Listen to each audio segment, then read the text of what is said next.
What is up, everyone? Coach Lucas here. Today, I want to talk to you about the alpha dog and bringing out the witch. You're probably thinking, what the heck is he talking about? And I want to give you a couple examples. I'm going to tell you a story that's going to really explain this perfectly. This story is for players that seem to find themselves in situations where they know they're capable of more, but they don't give more because they're deferring to other players around them.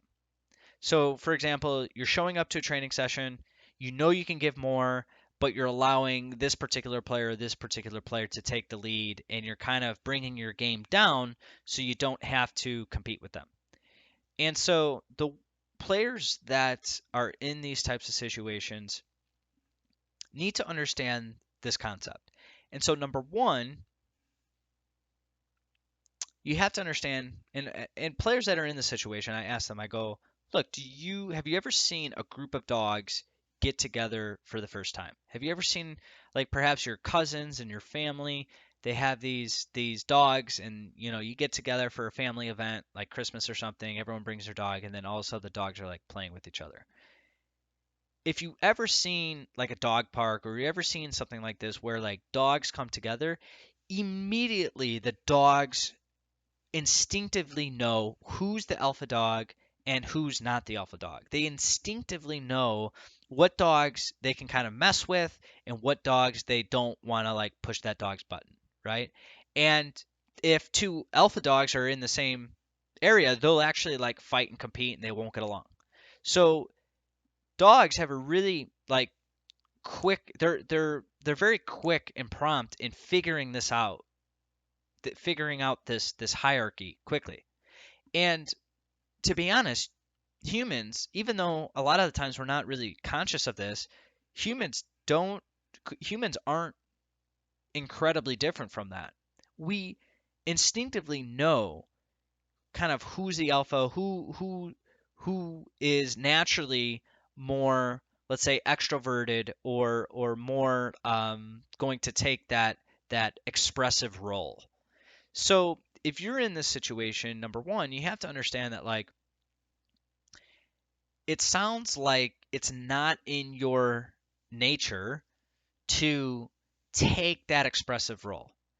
And so this situation, if you know you're capable of more and you're holding yourself back because of this, you have to understand that this is an opportunity for you to strengthen your character in a way that you wouldn't naturally do. So it's a way to improve your character and to strengthen your character in a way that you otherwise wouldn't do because naturally you just wouldn't do this.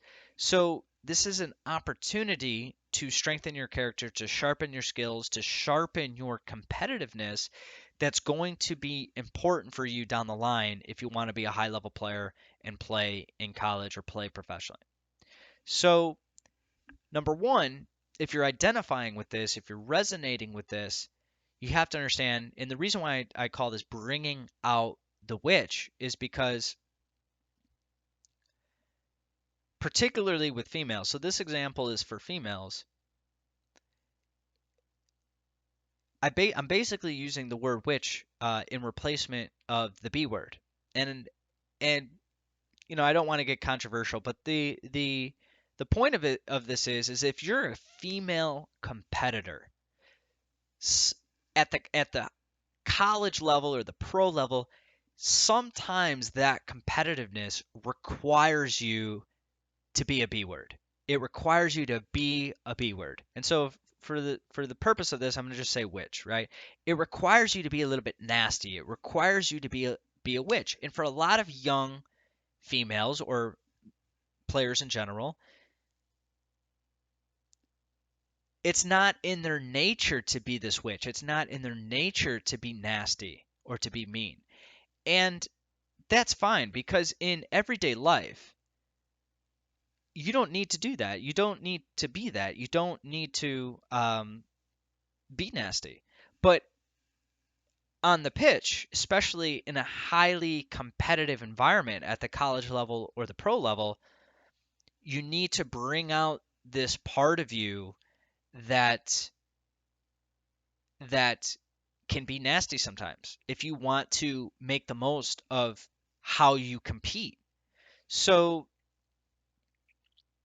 this is an opportunity for young players that have never experienced this before.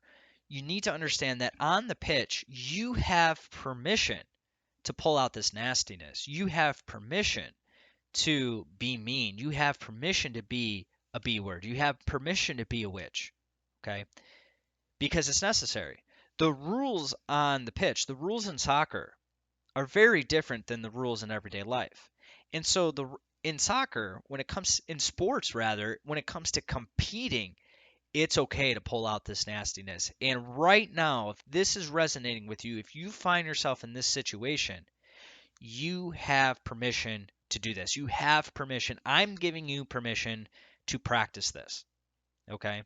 And so what you're going to find is that the moment you get tested, the moment you get into the situation where there's this other player or these other couple players and you're starting to defer, you have to pull out this card. You have to pull out this part of character because now you have permission to do so. You have permission to stop yourself from deferring and pull out this nastiness if you need to. And this is going to set boundaries. What you're going to find is that if you do this, you're going to set boundaries, and the people around you, the particular people that you're deferring to, um, and even people beyond that, are going to recognize that, oh my goodness, this person's actually setting boundaries, and they're going to respect that. Some people might conflict with that, which is totally fine. You have to compete through that, and you have to push through that. But what typically is going to happen is the people around you are going to go, this person's setting their boundaries. They're going to respect that, and they're going to see like, wow, this person, this player isn't taking anything from anybody.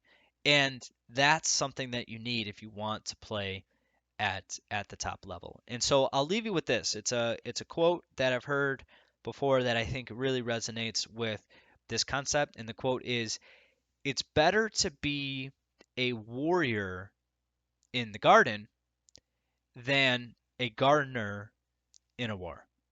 Again, it's better to be a warrior in the garden than a gardener in the war. And so I hope you found this valuable. If this resonates with you and you'd like to work with me this season on bringing out the best version of yourself, let me know. We can see if I can help. But I hope you found value in this video, and we'll see you in the next one. Take care, guys.